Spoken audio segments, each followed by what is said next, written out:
Dieu a tellement aimé le monde qu'il a envoyé son Fils unique. Il l'a envoyé non pas pour juger le monde, mais pour que par lui, le monde soit sauvé. Chers frères et sœurs, chère Église de Gap et d'Embrun, vous accueillez votre nouvel évêque le jour où l'Église universelle fête le Dieu Trinité, le Dieu d'amour, le Dieu Père, Fils et Saint-Esprit. C'est en son nom que nous sommes là ce soir, rassemblés, pour le louer. Jésus, le Fils bien-aimé, nous conduit vers le Père, avec lequel il ne fait qu'un, et l'Esprit Saint nous est donné. Il habite nos cœurs. Oui, nous croyons au Père qui a tout donné. Nous contemplons le Fils qui nous a aimés jusqu'au bout et qui nous a sauvés. Nous accueillons l'Esprit Saint qui habite en nos cœurs, nous donne de prier en vérité, nous conseille, nous console, nous éclaire et nous fortifie. Nous ne sommes pas seuls.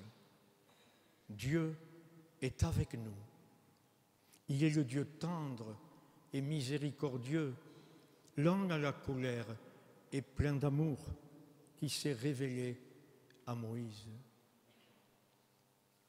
Oui, frères et sœurs, nous ne croyons pas simplement en un Dieu qui aurait de l'amour pour nous, mais nous croyons qu'en Dieu, il n'y a que de l'amour.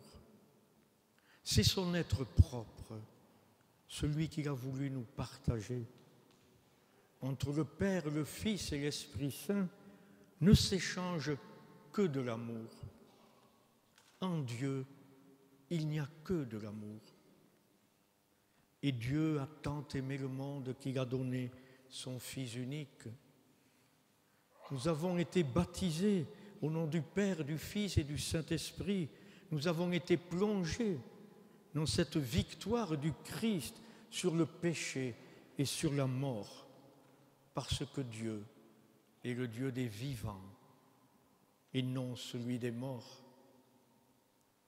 Et l'Église avance dans ce monde pour témoigner de la fidélité et de la puissance de l'amour de Dieu, pour témoigner de la grandeur de l'homme aimé par Dieu à ce point. L'évêque qui vous est donné aujourd'hui, comme celui qui l'a précédé et celui qui le suivra un jour, il vous est donné pour être au milieu de vous le berger du troupeau qui lui est confié.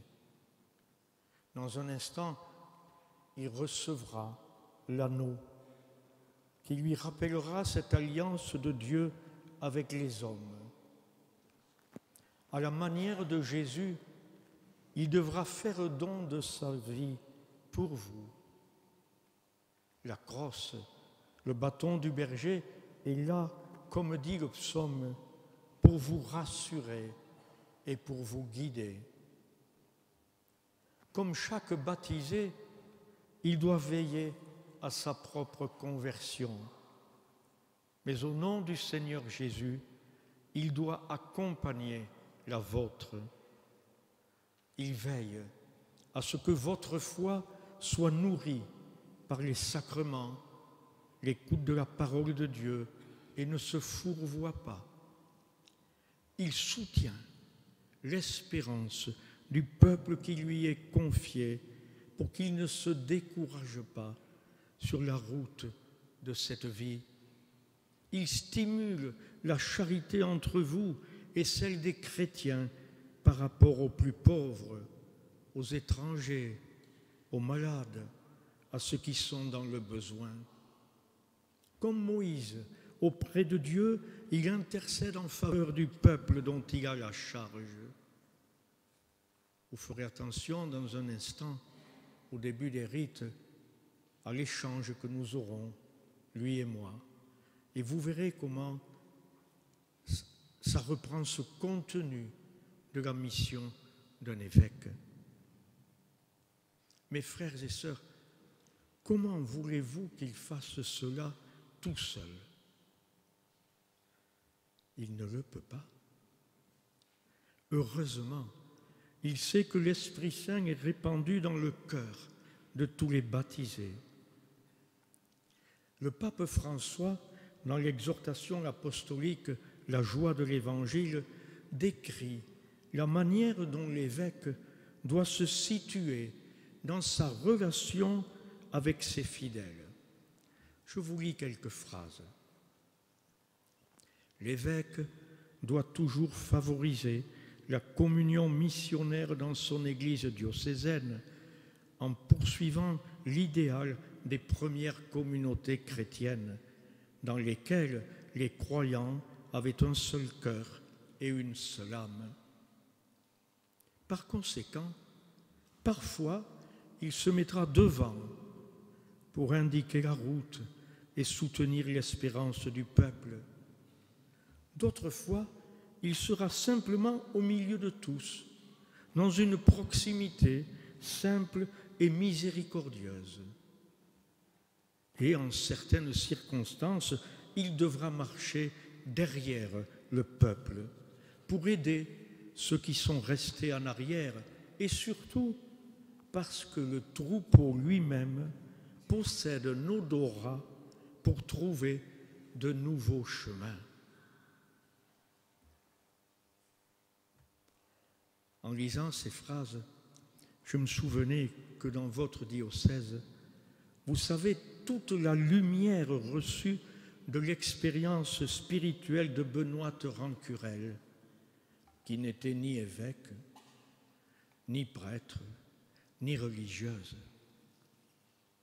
Et le sanctuaire du Lot fait résonner encore le message fort de conversion, de réconciliation et d'espérance que la Vierge Marie lui a confié.